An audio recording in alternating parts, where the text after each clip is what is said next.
જી માતાજી મિત્રો, પુષ્પાની રસોઈમાં તમારું સ્વાગત છે। આજે આપણે લસણિયા ગાંઠિયા બનાવવાના છે। તેના માટે મેં 10 થી 15 નંગ મેં મોટી કળી આવે છે તે ફોલીને લઈ લીધી છે।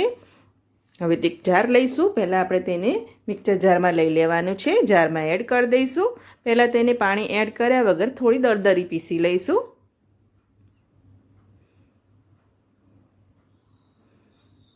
દરદરી પીસી લીધી છે। જો હજુ કણી છે લસણમાં, આપણે તેની એકદમ પેસ્ટ બનાવી દેવાની છે। પણ આપણે સાથે તેના અંદર મરચું એડ કરી દઈશું। 1.5 ચમચી જેટલું મરચું લઈશું। જો તમારે કાશ્મીરી મરચું લેવું હોય તો તે પણ લઈ શકો છો। મેં તીખું મરચું લીધું છે 1.5 ચમચી જેટલું। 2 ચમચી જેટલું પાણી લઈ લઈશું। જરૂર પડે તો આપણે આગળ એડ કરવાનું, પણ આપણે 2 ચમચી થઈ જશે। હવે પીસીને એકદમ પેસ્ટ બનાવીને દેવાની છે, જેથી આપણે જ્યારે સંચામાં આપણે બેટર આપણે ભરીએ તો આપણા ગાંઠિયામાં કણી ના નીકળે। લસણની જો એકદમ પેસ્ટ બની ગઈ છે, હું તમને બતાવું। આવી પેસ્ટ બનાવી દેવાની છે લસણ અને મરચાંની। જરા પણ કણીનો ભાગ રહ્યો નથી। આવતી પેસ્ટ બનાવી તમે એડ કરશો તો તમારે લસણિયા ગાંઠિયામાં જારીમાં જરા પણ નહીં ભરાય। પેસ્ટ બની ગઈ છે। એક બાઉલ લઈ લઈશું। બાઉલમાં આપણે ચાળણી મૂકી દઈશું અને 3 વાટકી જેટલો આપણે ચણાનો લોટ લઈ લેવાનો છે। ચણાના લોટને ચારી લઈશું। ખાવામાં બહુ ટેસ્ટી લાગે છે અને ફટાફટ બની જાય છે અને એકદમ હેલ્ધી હોય છે। કેમ કે આપણે લસણ લીધું છે।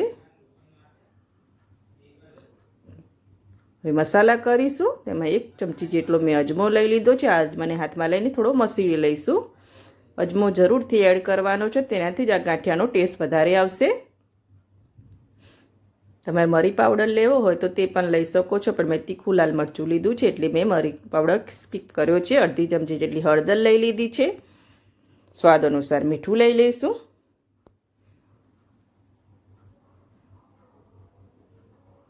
ચપટીક જેટલો મેં આમચૂર પાવડર લીધો છે।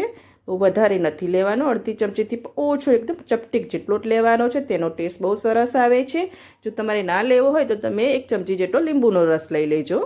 હવે પેસ્ટ લઈ લઈશું। લસણ અને મરચાંની જે પેસ્ટ બનાવી છે તે એડ કરી દેવાની છે। 10 થી 15 લસણની કળી અને 1.5 ચમચી જેટલું મરચું છે તે લઈ લેવાનું છે। 3 વાડકીમાં આ માપ પરફેક્ટ છે। બધી પેસ્ટ લઈ લઈશું।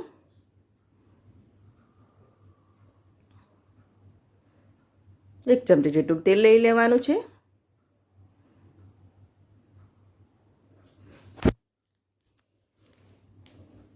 થોડું આપણે જીરું લઈ લઈશું। અડધી ચમચીથી પણ ઓછું લઈ લેવાનું છે।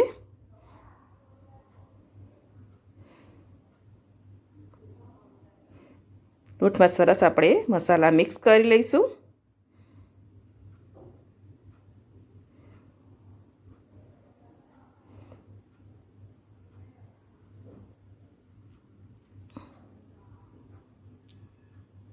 મિક્સ કરી લીધું છે। હવે હાથથી બાંધવાનું નથી, આજે આપણે ચમચીથી જ લોટને પલાળી લઈશું। પણ એવો લોટ પલાળીશું કે આપણો લોટ પલળી ના જાય, એકદમ લિક્વિડ ફોર્મમાં ના થઈ જાય, તેનો ખાસ ખ્યાલ રાખવાનો છે। એટલે થોડું થોડું પાણી એડ કરીને આપણે લોટને પલાળવાનો છે। આપણે હાથ જરાક પણ ઉપયોગ કરવાનો નથી લોટ બાંધવા માટે। આ રીતે ચમચીથી જ આપણે લોટને પલાળીશું। થોડું થોડું એડ કરીશું।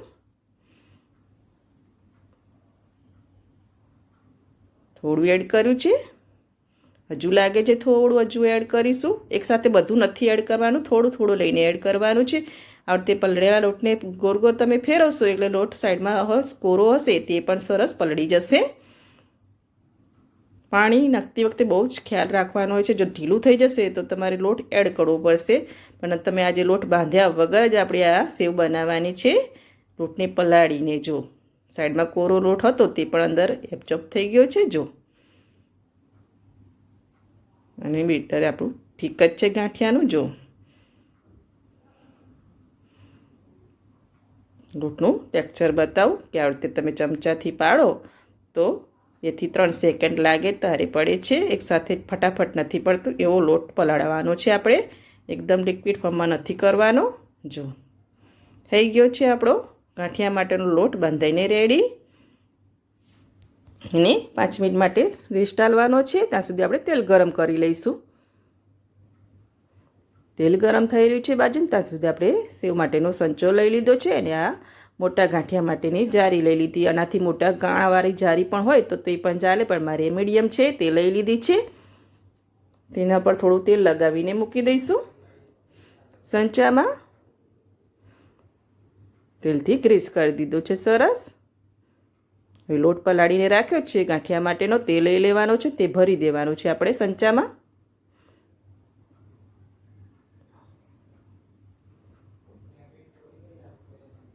જો આપણે આજે લોટને બાંધ્યો નથી, લોટને પલાળીને સેવ બનાવી છે, પણ તોય પણ એટલી ક્રિસ્પી ને એટલી સોફ્ટ બને છે અને ખાવામાં બહુ ટેસ્ટી લાગે છે. સંચામાં ભરી દીધો છે. હવે સંચાનું ઢાંકણ બંધ કરી દઈશું. તેલ પણ સાઈડમાં આપણે ગરમ થઈ ગયું છે, તે પણ ચેક કરી લઈશું. તેલ ગરમ થઈ ગયું છે, ચેક કરી લેવાનું છે. થોડું આપણે ગાંઠિયાનું બેટર એડ કર્યું છે. જો એકદમ ઉપર આવી જાય તો તેને બહાર લઈ લઈશું. આંચ મીડિયમ રાખીશું, બહુ હાઈ પણ નહીં રાખીએ અને બહુ સ્લો પણ નથી રાખવાની. મીડિયમ આંચ ઉપર જ આ ગાંઠિયા બનાવવાના છે. જ્યારે ગાંઠિયા એડ કરી દઈએ પછી આપણે આંચ થોડી ફાસ્ટ કરીશું. સંચાની મદદથી હવે ગાંઠિયા પાડીશું આપણે. હવે તે સર્કલમાં ગાંઠિયા પાડવાના છે. ગાંઠિયા પડી જાય પછી આપણે ઊંધો સંચો ફેરવવાનો છે, એટલે ગાંઠિયા અહીંથી સરસ તૂટી જાય, એની જાતે જ તૂટી જાય છે. હવે બબલ્સ ઓછા થાય પછી તેની સાઈડ ચેન્જ કરીશું. આંચ મીડિયમ રાખી છે. બબલ્સ ઓછા થઈ જાય પછી તેને સાઈડ ચેન્જ કરી લઈશું. જો હવે થોડી ફાસ્ટ કરી દઈશું. બબલ્સ એકસાથે થોડા ઓછા થઈ ગયા છે, સાઈડ ચેન્જ કરી લઈશું. 1 કે 2 વાર જ સાઈડ ચેન્જ કરવાની છે. ગાંઠિયા સરસ આપણા ક્રિસ્પી તરાઈ જાય છે. બબલ્સ ઓછા થાય એટલે તેને બહાર લઈ લેવાની છે. જો બબલ્સ ઓછા થઈ ગયા છે,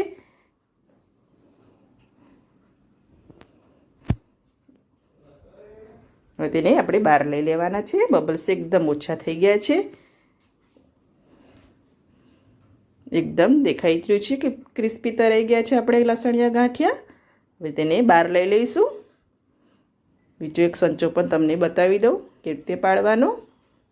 આંચ હવે મીડિયમ રાખી છે અને ગાંઠિયા પાડીશું આપણે આ તે સર્કલમાં.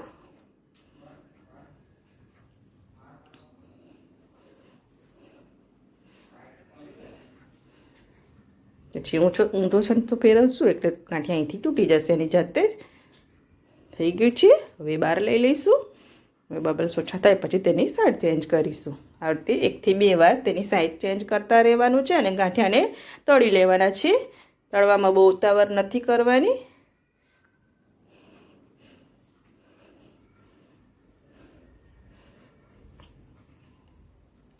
1 થી 2 વાર ફેરવી લીધા છે.